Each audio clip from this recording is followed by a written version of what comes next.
Monsieur Kéral, bonjour. Bonjour. Donc vous êtes représentant syndical coordination rurale d'Ordogne. Alors vous êtes viticulteur et céréalier sur Cône-de-la-Barde. Saint-Cernin-de-la-Barde, pardon. Alors, donc aujourd'hui, on est vendredi, on est sur le rond-point qui est bloqué de l'aéroport. Voilà, depuis mardi. Depuis mardi dernier, vous avez rencontré plusieurs élus, vous avez rencontré récemment le sous-préfet, on en est où là? Donc après au bout de 2 jours de demande, on a réussi à avoir monsieur le sous-préfet qui est venu nous rencontrer et rencontrer tous les agriculteurs, qui était la demande unanime, c'était de ne pas faire de délégation, mais d'avoir un sous-préfet qui vienne au contact des agriculteurs, point, sans barrière, sans rien. Donc il a fini par accepter après multitude de pressions de tous les intervenants, élus, maires, des départements et tout. Bon, voilà. Donc la rencontre a eu lieu, c'était quand hier? Elle a eu lieu sur la place Gambetta, donc avec tous les agriculteurs et à ma manifestation sur la place Gambetta. Alors qu'est-ce qu'il est ressorti de cette rencontre? Il est ressorti que, vous le savez très bien que c'est un nouvel arrivant à la sous-préfecture. Le sous-préfet n'est qu'une courroie de transmission dans la haute administration pour remonter les informations au préfet et au-dessus. Donc il a écouté, il a posé des questions, les gens ont donné leur ressenti, ont raconté toutes leurs difficultés. Il s'en suivra que une fois de plus, ce sera un recensement important de tout le monde agricole, de ce qui se passe et il ne va pas. Alors est-ce qu'on peut rappeler les principales volontés que vous avez justement par ce mouvement? Les principaux problèmes. Mais en fait, l'objectif, c'est de trouver les moyens d'assurer un revenu aux agriculteurs, parce que malheureusement, c'est le dernier mot qui n'est pas marqué dans l'agriculture, c'est le revenu à l'agriculteur. On parle de prix de litre, on parle de prix kilo, on parle de régulation, de tout ce que vous voulez, mais d'abord, avant tout, c'est qu'un agriculteur puisse avoir un revenu pour pouvoir en vivre avec sa famille puisse en vivre et qu'il puisse avoir un peu d'argent comme tout le monde. Alors, pour expliquer aux gens comment ça fonctionne, c'est-à-dire qu'est-ce qui détermine les prix, parce qu'on a vu qu'il y avait des marchés un peu particuliers. Grosso modo, il faut savoir que dans le commerce agricole, il y a ce qu'on appelle 2 méthodes. Il y a ce qu'on appelle la filière courte et la filière longue.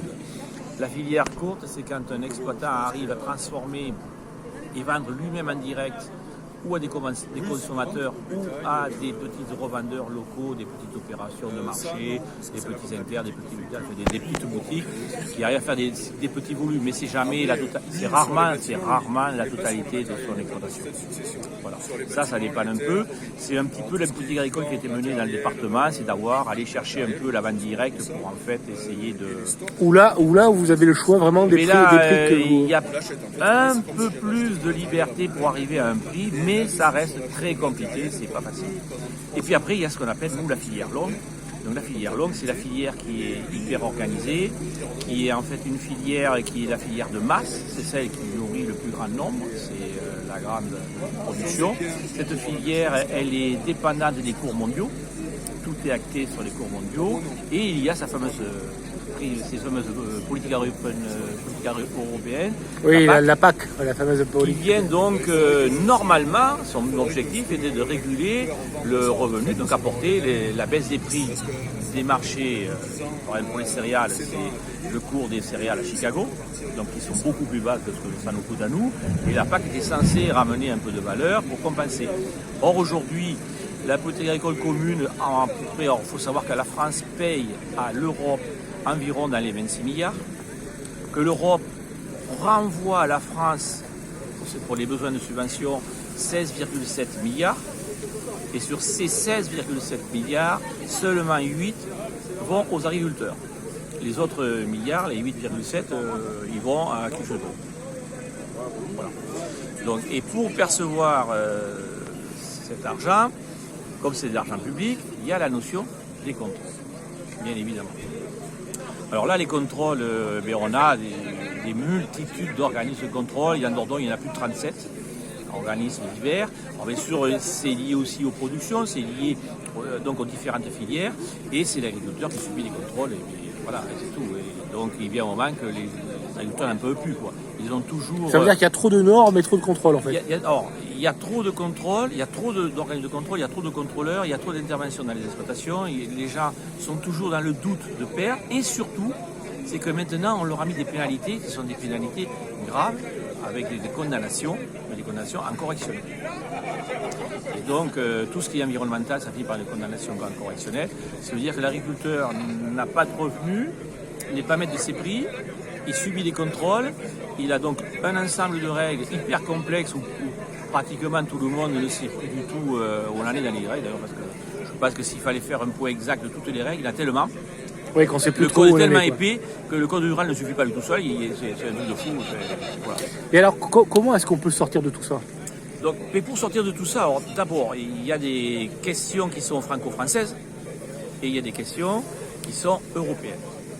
Alors, sur les questions franco-françaises, donc c'est l'accélération des mesures environnementales. Ces mesures-là, elles ont à contrario la difficulté de nous faire que nous allons moins produire et nous allons augmenter nos charges de production.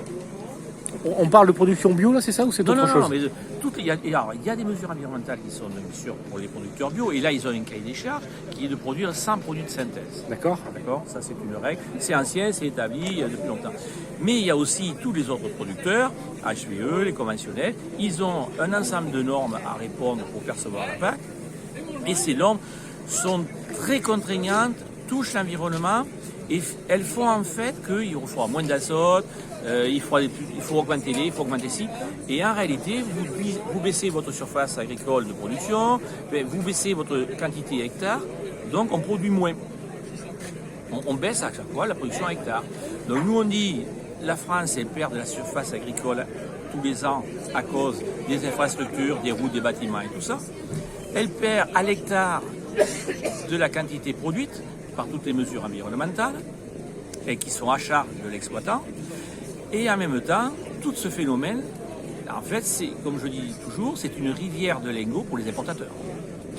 Parce qu'en fait, ça les libère des achats français, ils vont acheter sur le marché mondial, il n'y a plus de contraintes, plus de normes, plus de prix, plus de vérification, le papier va bien, il y a un prix, terminé, c'est fini.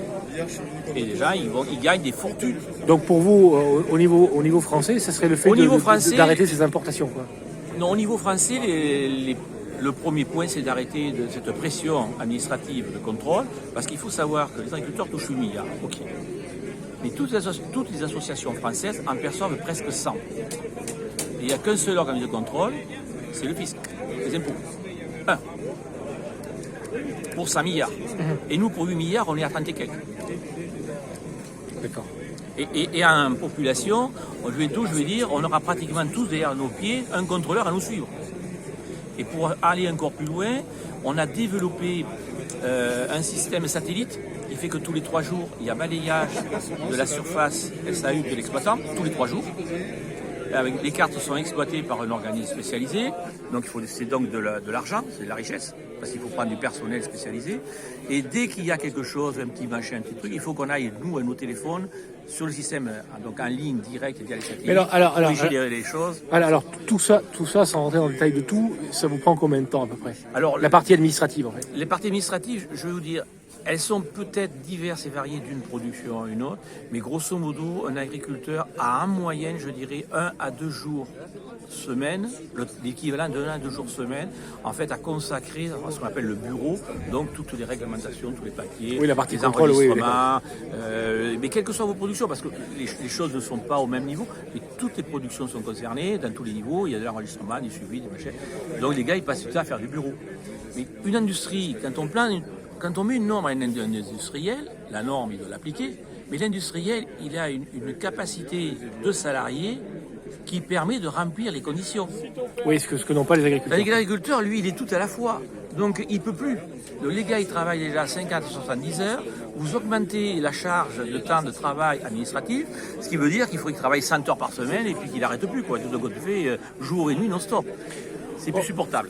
On voit sur ce barrage, il y a quand même beaucoup de jeunes. Vous êtes surpris de ça? Non, on n'est pas surpris parce que nous avons quand même des générations jeunes qui sont là en attente et qui aiment qui ont l'amour du métier, qui aiment faire ce qu'ils font. Là où ça va plus, c'est que comme il n'y a pas de revenus, c'est des contraintes pour l'entreprise, énormes, financières, mais aussi après, par ricochet, c'est la vie de famille, c'est les enfants, je veux dire que c'est quand même une misère que vous ne pouvez pas vous imaginer, parce que voilà, ils veulent vivre comme leurs copains d'autres secteurs d'activité, quoi. Ils veulent avoir la même vie simple, sans demander la lune, mais avoir la même chose. Oui, il y a une évolution de ce métier comme elle existe ailleurs, où les gens veulent... Le jeune d'aujourd'hui, il vit comme les jeunes des autres secteurs d'activité, il veut avoir les mêmes façons de vivre, il veut avoir des week-ends, il veut avoir un peu d'argent pour dépenser, se faire des plaisirs, pour lui, son épouse, ou les épouses et maris. Je veux dire qu'on ne peut pas estimer que nos jeunes vivent comme nous.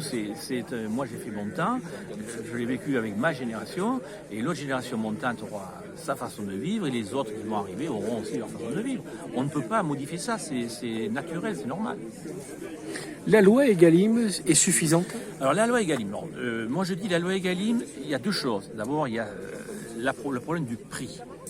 Nous sommes en Europe, et dans l'Europe, normalement, il doit y avoir zéro contrainte à la fixation du prix. C'est ce qu'on appelle le libre-échange total. Donc, si on régule un prix, on n'est plus forcément en accord avec la loi européenne. Alors, ils ont inventé un stratagème hyper complexe pour contourner le phénomène d'obligation réglementaire de ne pas avoir de contraintes et d'obstacles à la formation du prix. Donc, en gros, pour simplifier, en gros, aujourd'hui, quelqu'un qui vous achète un produit agricole est censé le payer plus cher qu'il ne coûte à produire, c'est ça? Mais, non, c'est plus compliqué que ça. Les prix sont fixés par les acheteurs. L'agriculteur, dans beaucoup de filières, les agriculteurs ne font pas les factures. Les factures sont réalisées par les coopératives, les négociants, et comme ça. Okay. Donc il est plus maître de sa facturation. Donc il a ce qu'on lui donne. C'est malheureux. Parce que dans la loi Egalim, c'est pas l'agriculteur qui va négocier avec les industriels et avec la grande distribution. Il n'existe pas.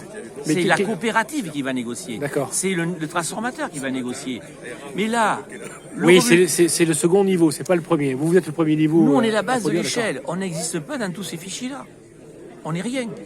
Parce que eux, ils le font entre eux, comme ils ont toujours fait depuis 70 ans. Mais la loi Egalim ne pourra pas apporter de résultats parce que tout le système consiste à ce que chacun se serve et ce qui reste est pour l'exploitant. Egalim ou pas, ça on ne le changera pas. Alors ils vont jouer un petit peu sur les marges, machin, mais c'est tellement infime que je veux dire qu'ils en ont rien à foutre, quoi. À la limite, le prix du produit, ils s'en foutent, quoi. Ce qu'ils veulent, c'est pas de contrainte, avoir un produit, pas un prix pas cher et terminé. On est dans un système qui est complètement fou, quoi. Voilà. Donc là, il faut changer l'agriculture, il faut changer les règles. On a consommé nos 70 ans d'une agriculture et peut-être que maintenant, on est au carrefour à réinventer d'autres modalités commerciales, d'autres modalités de mise en marché. Les agriculteurs sont moins nombreux, donc faire qu'ils aient plus de reconnaissance et nous ne serons jamais capables de produire comme les méga-industriels producteurs dans le reste du monde. Moi, je suis aux États-Unis, j'ai vu des troupeaux de vaches de 20 000 bêtes. Oui. C'est un troupeau standard. Mais qu'est-ce que vous voulez que nous on lutte avec nos 100 vaches? On n'existe même pas, quoi. On sort complètement du cursus. On est pour le reste du monde, on est des jardiniers, on n'est rien. Enfin, quand même, il faut prendre acte. C'est tous ces agriculteurs qui ne sont pas forcément syndiqués, qui ne sont pas du tout à répondre à l'appel de machin chose, sortent de leur ferme alors qu'ils ont un boulot fou à faire avec le retard par les pluviométries.